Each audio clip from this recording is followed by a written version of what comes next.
E aí pessoal, tudo bem? O tema da nossa aula de geografia de hoje é os Estados Unidos da América do Norte. Uma grande pergunta é como os Estados Unidos tornaram-se a potência hegemônica hoje no mundo, né? Através da sua indústria bélica, através das suas indústrias multinacionais, das suas empresas multinacionais, dos mais diversos setores, desde o automobilístico, passando por produtos eletrônicos, enfim, como os Estados Unidos tornaram-se a grande potência que hoje são no mundo, né? Então, nesse sentido, nós precisamos analisar a questão da formação territorial dos Estados Unidos da América do Norte. Os Estados Unidos, como já estudado anteriormente, nas aulas de história que vocês tiveram aí nas suas diversas escolas, né? Então a gente vai ver que os Estados Unidos da América do Norte eram, na verdade, uma colônia, né, da Inglaterra, e sendo uma colônia, existiam alguns tipos de colonização diferenciadas, né? De um lado eu tinha, mais em relação à parte sul dos Estados Unidos, uma colônia de exploração, principalmente em função da produção de algodão com trabalho escravo africano na sua base, visando o abastecimento da metrópole inglesa, no caso. E de outro lado eu tinha também uma colonização mais em relação à região nordeste dos Estados Unidos, que era uma colônia diferenciada por ser uma colônia de povoamento, ocupando ali o território com imigrantes provindos tanto da Inglaterra quanto de outros países, como a Itália, por exemplo. Então, nesse sentido, essa diferenciação entre os tipos de povoamento no território norte-americano vão acabar ditando, mais ou menos, como vai se dar, né, de que forma vai ocorrer a ocupação do território norte-americano, porque é uma ocupação inicial concentrada principalmente na região nordeste e em algumas faixas da região sul. No período seguinte, a partir de uma influência da religião protestante, ou seja, a religião vai, de uma certa maneira, influenciar os ditames migratórios, ou seja, é uma população que vem de países que praticam a religião protestante, religião essa que tem na sua base uma questão diferenciadora em relação à religião católica, por exemplo, que era praticada em boa parte da Europa, no sentido de que a religião protestante não condena a questão do lucro, ou seja, o lucro é uma coisa bem-vinda, né? Quer dizer, eu trabalho, né? Eu me sustento a minha família, eu trabalho com bastante afinco, com bastante vontade, então eu vou ganhar riquezas em cima desse trabalho. Ganhando riquezas quer dizer, eu fui honesto, eu trabalhei, eu fiquei rico, eu vou para o céu. Então, nesse sentido, a religião protestante teve um papel fundamental no sentido de que essa população que vinha principalmente dos países europeus que praticava, né, essa religião, no caso, conseguia trabalhar muito e migrar facilmente, ou seja, daqui a pouco eu tenho um processo de migração para outras regiões que vai, de alguma maneira, ser facilitado, né, no sentido de que essa população, a partir da visão do lucro, ou seja, trabalhar muito para conseguir riquezas, vai migrar sim, vai ter vontade de migrar, e os próprios governos que se seguem ali, né, os próprios administradores do território, fazem uma política migratória no sentido de ocupar territorialmente quase toda a faixa do território norte-americano. Mas nesse sentido, pessoal, então ocorre a conquista do oeste, né, pegando o mapa dos Estados Unidos, mais a oeste a gente vai ter uma ocupação via mineração. Então, muito imigrante que vinha da Europa, né, se instalava inicialmente ali na região nordeste, principalmente em aquelas cidades crescentes como Nova York, e resolve migrar depois para o meio oeste, depois para a costa oeste, obviamente, em função daquelas políticas norte-americanas lá, que mais ou menos ocorriam assim, né? O governo norte-americano, de alguma forma, facilitava a entrada dos imigrantes na costa oeste, dizendo assim, eu vou dar um lote de terra para vocês, e se vocês permanecerem por um período de 6 a 10 anos nessa área, essa terra vai pertencer a vocês a partir de então. Então, essa ocupação vai ocorrer, a população vai migrar realmente para o oeste, e aí eu vou começar a ter um surto, né, de migração, né, provinda principalmente dos países europeus em relação aos Estados Unidos. Outro ponto importante nessa questão diz respeito aos embates existentes entre o norte e o sul, né? Ou seja, no norte eu tinha uma população aí que trabalhava já com alguns índices de industrialização, né? Buscava já a criação de algumas indústrias, e no sul a população não tinha muito poder ainda de voto em função muitas vezes da questão da escravidão, ou seja, os escravos estão ali apenas para trabalhar no serviço braçal, né? Um serviço desumano, enquanto que os grandes senhores lá dos escravos adquiriam grandes fortunas, principalmente em função do algodão, que era utilizado na indústria têxtil inglesa, principalmente. Para ilustrar essa questão toda da migração europeia, principalmente em direção aos Estados Unidos, a gente vai ver agora algumas cenas do filme Gangues de Nova York. Vocês viram aí, né, pessoal, alguns trechos do filme mostrando a entrada dos imigrantes, aí, principalmente da Irlanda e da Itália também, nos Estados Unidos, aportando em Nova York, no porto de Nova York, e toda aquela questão assim da população chamados nativistas, aquela população que estava há mais tempo nos Estados Unidos, no sentido de barrar a entrada desses imigrantes, né? Eles alegavam que os imigrantes roubariam em alguns empregos, né? E eram pessoas que não gostavam muito do trabalho, muitas vezes, então tinha um sentimento hostil em relação aos imigrantes. Mas é interessante esse filme para mostrar essa questão aí da entrada, ou seja, os imigrantes estavam aparecendo, estavam entrando nos Estados Unidos, e era uma terra das novas oportunidades, né? A terra das novas oportunidades, os Estados Unidos da América do Norte. Agora, um ponto interessante nessa questão toda é aquela diferença, né, que eu já havia comentado anteriormente, em relação à região, principalmente Nordeste, né, e a região Sul, ou seja, a região Nordeste conseguiu criar alguns índices industriais, ou seja, ela começou a tornar-se independente em relação ao Sul. Por quê? Porque no Sul eu tinha apenas a produção do algodão visando o abastecimento da Inglaterra. Já na região Nordeste eu já tinha um processo diferenciado no sentido de que essa produção de algodão já era destinada para algumas indústrias locais, principalmente indústrias têxteis e algumas indústrias ligadas à siderurgia, as primeiras indústrias que surgem ali em relação à siderurgia. Vemos aí então o início da industrialização. Nesse sentido, então, para mim poder desenvolver a minha indústria, né, gerar ali novos postos, novas indústrias, tanto têxteis quanto siderúrgicas, são as indústrias iniciais, digamos assim, porque eram aquelas indústrias que ocorreram inicialmente lá na primeira Revolução Industrial na Inglaterra. Eu tinha que ter um fator principal na indústria para poder gerar a energia necessária para movimentar as máquinas ali, a vapor principalmente, que é a questão do recurso energético principal, que era o carvão na época, né? Então, nesse sentido, o carvão era quase que abundante, né? Principalmente naquela região ali, próxima à região Nordeste, a região dos Grandes Lagos, e também nos Montes Apalaches, onde eu encontrava o carvão quase que localizado a céu aberto. Então, os Estados Unidos, de alguma maneira, principalmente em relação à região Nordeste do país, prospectavam, ou seja, buscavam aquele recurso, no caso o carvão, e abasteciam aí principalmente a questão da indústria têxtil.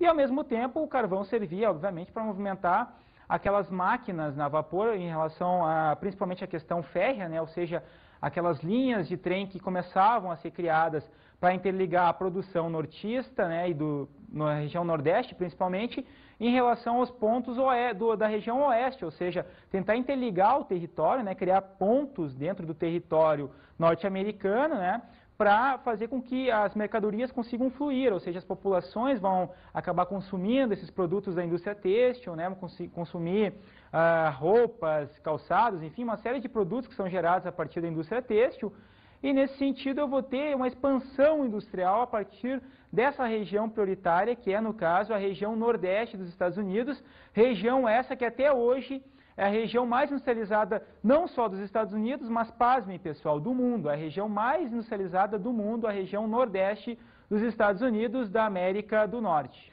Podemos ver então nesta fase o surgimento da indústria de base. No caso, então, essa indústria que começa a crescer nos Estados Unidos, né, começa a expandir a indústria têxtil e siderúrgica, eu vou ter também, ao mesmo tempo, um fortalecimento de uma classe, né?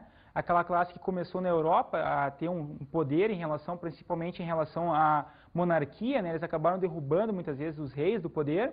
E nos Estados Unidos não vai ser diferente, a gente vai ter um fortalecimento dessa categoria, né, dessa classe social, no caso a burguesia, né? Os burgueses, aqueles capitalistas que investem na produção industrial, principalmente, e a partir dos lucros que obtêm, começam a ter uma vida aí extremamente fácil, no sentido de ter uma série de benesses, né? Poder viajar, poder se vestir bem, enfim, é o capitalismo já começando a mostrar realmente a sua face nos Estados Unidos, né? O país hoje que é uma grande potência, e que naquele período histórico ali, né, de início dessa industrialização, vai ter um fortalecimento, obviamente, dessa burguesia, e essa burguesia vai acabar, de alguma forma, expandindo ao mesmo tempo os seus investimentos.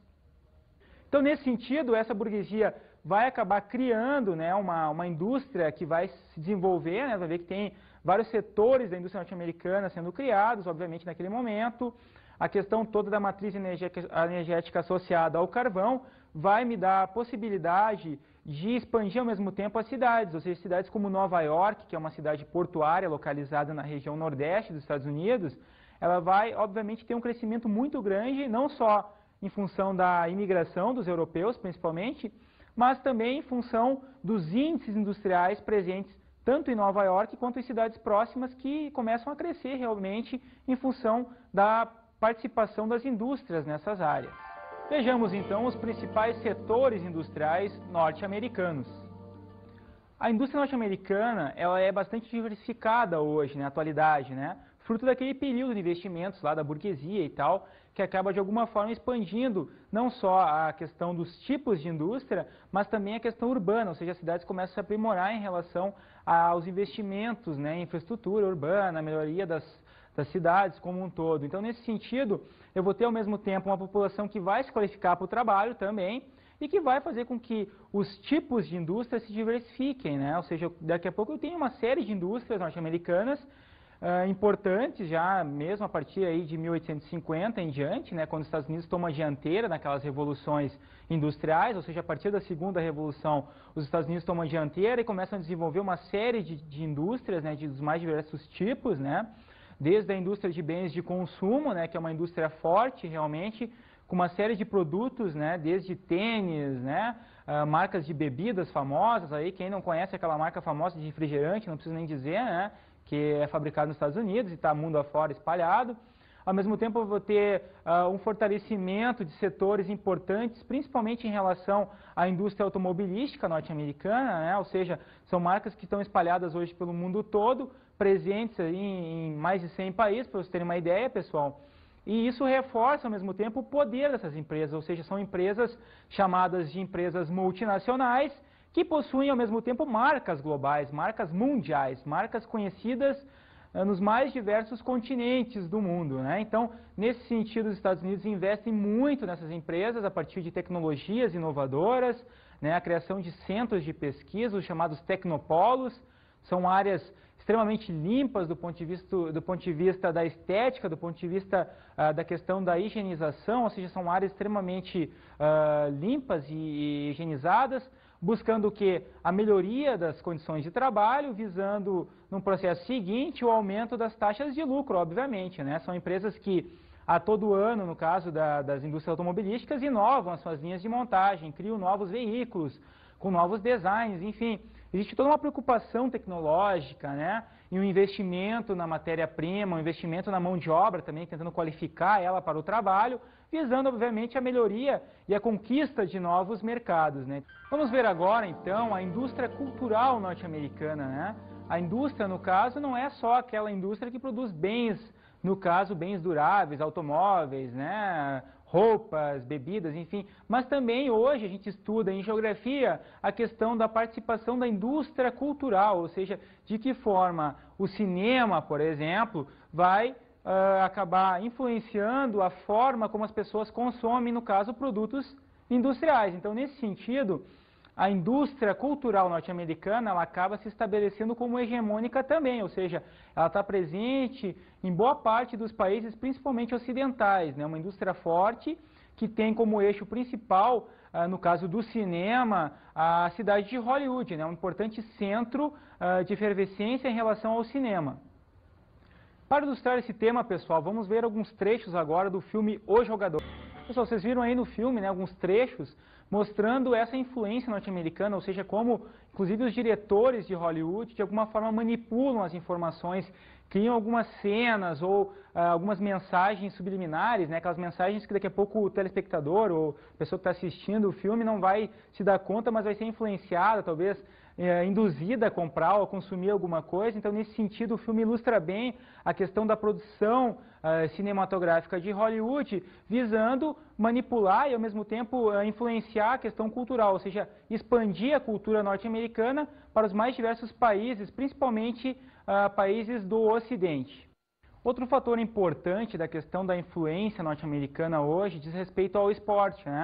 O esporte norte-americano é extremamente profissionalizado, ou seja, existe toda uma rede, uma preocupação, ao mesmo tempo logística, uma preocupação do marketing, uma preocupação da formação dos atletas em centros altamente qualificados, altamente especializados, e nesse sentido, o investimento tanto dos governos quanto de empresas, né, que investem em marketing nesses grupos, nesses times, por exemplo, da NBA, né, a Liga Norte-Americana de Basquetebol Profissional, ela movimenta muitas cifras, né? A pesquisa toda no sentido de buscar novos talentos, jogadores que até então estudavam em algumas universidades e ganham bolsas para estudar nas universidades, visando, obviamente, não fortalecer ele, não dá, eu vou dar uma qualificação para esse jogador, não. O objetivo principal daqui a pouco é o quê? É tentar fazer com que esse jogador cresça a partir da universidade, né? Tenha uma área especializada, ali um centro de estudos e de pesquisas na área geralmente relacionada ao esporte, para que ele possa se desenvolver melhor em termos tanto físicos quanto mentais, né? Então, nesse sentido, ele vai buscar uma formação mais qualificada, visando, obviamente, melhores resultados na liga profissional depois, né? Então, nesse sentido, os investimentos tanto dos governos quanto das empresas, né? Ocorre principalmente em função dos grandes capitais, ou seja, eu vou investir altas cifras em marketing televisivo, né? Imagine o preço que custa 30 segundos na televisão durante um jogo da NBA, né, da Liga Norte-Americana de Basquete. São milhões de dólares, porque é um público, aliás, né, gigantesco no sentido de audiência, ou seja, muitas pessoas, não só nos Estados Unidos, mas no mundo todo assistem essa liga. Então, isso vai acabar daqui a pouco refletindo, né, se refletindo em maiores índices de audiência associado a índices de venda, ou seja, eu vou vender muitos produtos a partir desse marketing presente durante os jogos. Ao mesmo tempo, a gente tem aí em períodos de Olimpíadas, por exemplo, a participação da equipe norte-americana na maioria dos esportes, né? Os Estados Unidos eles têm uma tradição em quase todos os esportes, e em quase todos os esportes que eles praticam em relação às Olimpíadas, eles conseguem medalhas, ou seja, eles conseguem índices altamente competitivos a partir de investimentos, né, da questão do Estado, ou seja, o Estado fortalece essas equipes em todos os setores, pode ser no vôlei, pode ser na natação, enfim, nos mais diversos esportes olímpicos, fortalecendo, obviamente, o quê? Por que uma nação como os Estados Unidos investe muito em esporte, né? Visando, obviamente, mostrar para o mundo que é uma potência no esporte, mostrando que ela tem não só a questão econômica, mas também relacionada ao esporte. Então, nesse sentido, a gente vai ver que alguns períodos históricos mostravam bem a questão da disputa, né, dos Estados Unidos com a União Soviética, né? Mostram algumas Olimpíadas ali, aparecem para vocês algumas Olimpíadas, vocês devem ter isso na memória, né, de vocês, Olimpíadas onde os Estados Unidos, no quadro de medalhas, no caso, né, aquele quadro que mostravam as medalhas de cada país, Estados Unidos e União Soviética disputando pau a pau, né, palmo a palmo, aliás, para ver quem realmente conseguia o maior número de medalhas no quadro. Outro fator importante dessa influência norte-americana em relação aos países do mundo diz respeito ao estilo de vida norte-americano, né? A gente chama assim estilo de vida no sentido de que os Estados Unidos conseguem, a partir de alguns pontos pré-determinados, no caso, né, alguns pontos pré-determinados, delimitar suas ações, ou seja, através da alimentação, por exemplo, né, que a gente conhece por fast food, né, aquela comida rápida e tal, a partir de uma estruturação na cadeia alimentar, uma mudança, né, que ocorre não só em relação à população norte-americana, mas também em relação a outros países que sofrem essa influência. Por exemplo, em países como o Brasil, hoje, a gente vai ter um consumo muito grande dos hambúrgueres, né? Na verdade, é uma comida tradicional norte-americana que foi adaptada, que foi adotada por países periféricos como o Brasil, no caso. Então, nesse sentido, a influência do estilo de vida norte-americano é muito grande, né? Através do cinema, através do esporte, né? Através dos hábitos alimentares, através da língua, enfim, uma série de processos associados, né? Então, nesse sentido, um fator importante associado à questão da influência cultural norte-americana diz respeito à utilização desses modelos, né, desses padrões alimentares, por exemplo, a questão das marcas norte-americanas que aparecem aqui hoje no Brasil, de refrigerante, por exemplo, que crianças de 5, 6 anos já começam a associar essas marcas sem saber ler e escrever, por exemplo, né, crianças com menos, até com 3 anos, que não sabem ler e escrever, mas conhecem a marca pelo símbolo, né, ou seja, o símbolo é mais importante nessa influência desse estilo de vida, né, norte-americano, que é cada vez mais presente em países periféricos. No Brasil, principalmente, um grande exemplo assim dessa influência nesse estilo de vida. Os jovens hoje na maior parte das rádios que eles escutam, né, vocês podem analisar que a influência da música norte-americana é muito grande hoje. Isso é um estilo de vida. O rock and roll, né, por exemplo, é um estilo de vida que surgiu nos Estados Unidos. É um modo de vida, né? Pô, mas o rock and roll não é uma música, mas tem um estilo que é criado em torno dele, né? As roupas características dos roqueiros, a forma como as pessoas se vestem, a forma como elas falam, enfim, as gírias, tudo isso é meio que copiado, é meio que imposto, é meio que exportado para os países periféricos, e o Brasil é um grande exemplo de nação que copia este modelo de vida, né, esse estilo de vida norte-americano. Nesse sentido, ocorre uma grande influência da língua inglesa. Podemos ver então, pessoal, que o Brasil também sofre essa influência, né? Então, nesse sentido, a gente vai ver agora uma enquete na rua aí, né? Trabalhando a questão assim se as pessoas sabem o que significam algumas palavras em inglês. Então, roda aí pra gente ver. Vocês viram aí, né, pessoal, a influência norte-americana é muito grande nas palavras hoje, principalmente os jovens, né, utilizam gírias em inglês, é bus, não sei o que, vou pegar um bus, não vou pegar um ônibus, né? Então a influência é muito grande e essa influência vai se reproduzir, né? Vai acabar reproduzindo a questão do consumo, ou seja, eu consumo marcas norte-americanas, eu consumo o estilo de vida norte-americano, né? Eu tento copiar a língua, ao mesmo tempo vocês vão ver que os cursos de língua inglesa são muito fortes. Uma comparação, por exemplo, com a língua espanhola mostra que a língua espanhola fica em segundo plano, né? Nós estamos num continente aqui, numa área, no caso, da América do Sul, da América Latina, que tem como língua oficial, assim, ou pelo menos a maior parte dos países utiliza a língua espanhola. E, no entanto, o Brasil, por ter uma língua portuguesa e, ao mesmo tempo, uma influência muito grande dos Estados Unidos, acaba adotando como segunda língua, né, a questão da língua inglesa. Então, os jovens hoje já se preocupam desde cedo, né, os próprios pais influenciam nisso, em escolher a língua inglesa, fazer cursos de língua, e não é por nada que existem muitas escolas que ensinam a língua inglesa aí hoje no Brasil. Outra questão fundamental para entender essa hegemonia norte-americana hoje em relação aos demais países do mundo diz respeito à geopolítica norte-americana, ou seja, como se dá, como ocorrem, né, como ocorrem as ações norte-americanas em relação aos demais países, em relação ao seu próprio território, né? Então, o que é a geopolítica nesse sentido? São as ações do governo norte-americano no sentido de fortalecer principalmente a questão econômica para novos mercados externos e, ao mesmo tempo, a questão militar, né? Os investimentos em novas armas, os investimentos em exércitos, visando dominar outros povos a partir de uma militarização, ou seja, da criação de um exército grande em efetivos, ou seja, o exército norte-americano é o maior exército hoje do mundo, em número de homens, né, nos seus exércitos, e ao mesmo tempo é o exército mais bem equipado do mundo, com uma série de ogivas nucleares, carros de combate extremamente sofisticados, né, carros extremamente sofisticados, e ao mesmo tempo uma série de inovações tecnológicas,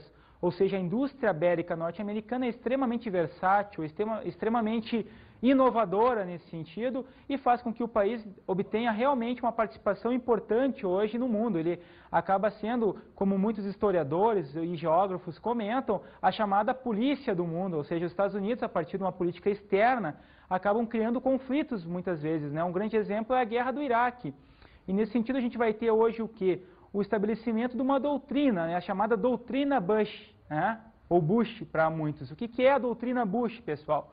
A partir da década de 90, aliás, quando a gente tem o estabelecimento de um governo, no caso de George Bush pai nos Estados Unidos, né, a gente tem um enfoque principal nesse sentido na busca de conflitos, ou seja, a partir principalmente da geopolítica do petróleo, ou seja, eu vou começar a buscar alguns conflitos em áreas onde o petróleo acaba se estabelecendo como o principal recurso, né, disponível na natureza. E como vocês sabem, obviamente, o petróleo é muito importante hoje para a indústria, é o recurso principal para a movimentação da boa parte da indústria mundial. Nenhuma indústria hoje vive sem o petróleo, né? O petróleo está na cadeia produtiva hoje, participando inclusive na geração de roupas, né, pessoal? Olha um exemplo marcante da presença do petróleo. Com o petróleo hoje eu posso fazer inclusive camisetas, né? Boa parte do plástico que nós utilizamos é derivado do petróleo. Então, nesse processo industrial todo, os Estados Unidos procuram, obviamente, novas fontes de petróleo, ou seja, o petróleo localizado nos Estados Unidos está acabando, né? A previsão hoje para os poços pelo mundo afora aí, né, é de mais ou menos 50 anos, ou seja, mais ou menos lá por volta de 2050, a gente pode ter talvez o término do petróleo em níveis mundiais, e isso pode criar, obviamente, uma série de problemas geopolíticos. Nesse sentido, então, né, a gente tem que entender que as ações da doutrina Bush, elas ocorrem principalmente em relação aos países árabes, né? Os maiores produtores hoje, os países integrantes da chamada OPEP. O que é a OPEP? A Organização dos Países Exportadores de Petróleo, localizados em boa parte, a maior parte dos países estão lá na Arábia, né? A Arábia Saudita é um grande produtor, assim como o Iraque também é, o Irã é outro grande produtor. Então os Estados Unidos acabam fazendo uma ingerência, ou seja, eles acabam entrando naqueles territórios, tentando retirar alguns governos teocráticos, né, ou governos considerados ditatoriais, ditadores, né, são aquelas pessoas que entram no poder a partir de uma influência econômica, muitas vezes, o dinheiro, né? Então essas pessoas que entram no poder, né, no caso lá o Saddam Hussein, que é bastante conhecido o caso dele, né, ele já estava no poder há muito tempo. Então nesse sentido, desde o primeiro governo Bush, né, o Bush pai, até os períodos atuais e com o governo Bush, a doutrina dessa família é no sentido de tirar do poder os ditadores e estabelecer um governo que é amigo dos Estados Unidos, ou seja, é um governo que vai daqui a pouco favorecer a questão das importações norte-americanas de petróleo, né, vão abrir os poços lá do Iraque, do Kuwait, da Arábia Saudita para os Estados Unidos, fortalecendo assim a indústria norte-americana, ou pelo menos mantendo ela estável, né, porque se faltar o petróleo, qual será, uma grande pergunta, né, que fica para vocês, o que pode acontecer com a indústria norte-americana? Ela pode acabar, porque até então existem algumas fontes alternativas, né, de recursos naturais, mas são fontes que ainda não têm um valor econômico viável, né, o petróleo ainda é a energia mais viável em termos industriais, e logo é uma geopolítica muito importante hoje, né? Sem o petróleo o mundo não anda e os Estados Unidos, preocupados com isso, acabam ingerindo uma série de países, tá? Então, esse problema da geopolítica do petróleo está associado à doutrina Bush e é importante hoje para entendermos o atual momento dos Estados Unidos em relação aos demais países do globo.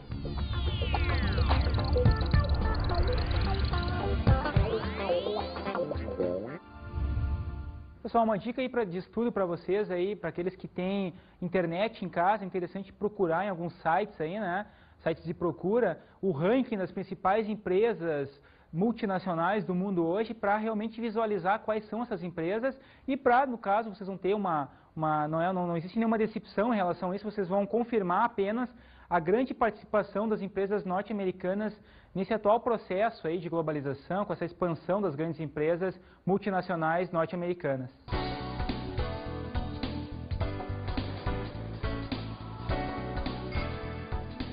Na aula de hoje estudamos os Estados Unidos da América do Norte.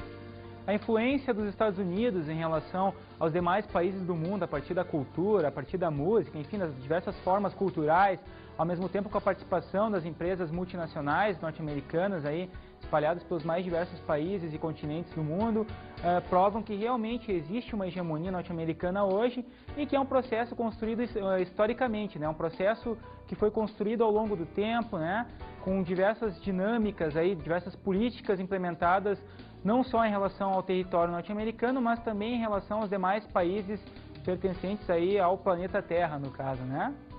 Também analisamos a geopolítica norte-americana. Principalmente em relação à questão do petróleo, que hoje é muito importante para movimentar aí a grande indústria, não só norte-americana, mas os demais países aí do planeta, né? Então, nesse sentido, é importante analisar essa questão dessa influência, dessa ingerência norte-americana nos demais